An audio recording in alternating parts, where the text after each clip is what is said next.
Most people that have heard of Rag&Bone in England think we're American. We're a New York-based brand. It would have been more daunting in London. There's a just general air here that you can just do anything, and if you tell someone you want to be a rocket scientist, they'll go, oh, well, that's good. I know another guy who's also a rocket scientist who could help you. Whereas in England, they'd be like, they would just laugh at you and tell you to go and get another pint. A Rag&Bone man is something that I grew up with in London and used to come around the streets in a horse and cart, just collecting old iron at that point. And images of a guy in sort of semi-tailored clothing. It mirrors some of the things that we feel are important about clothing. It's also a pretty cool name, we thought.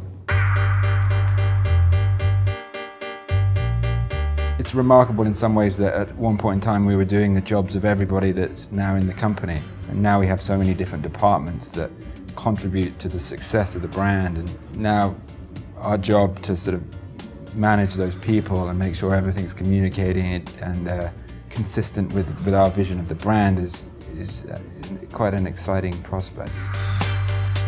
From the very, very, very early days, Rag&Bone was a function of where we were making clothes. American workwear was a big influence at the beginning, but it was always fused with what we'd grown up with, which was British military and tailored clothing. So when it comes to Rag&Bone, we talk about the fact that it's a fusion of our English heritage, a fusion of American clothing and functional American workwear, and it's all sort of fused in New York.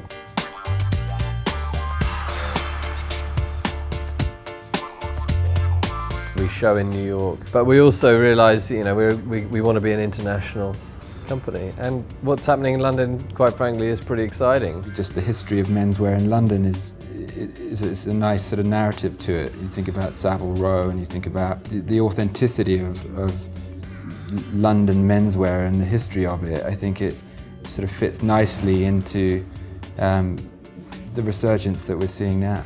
People have been just yearning, I think, for it a little bit, and they've just never had a platform. It's exciting to be involved in the Menswear Week. We're very excited. We've got a great venue, and hopefully the clothes will be all right.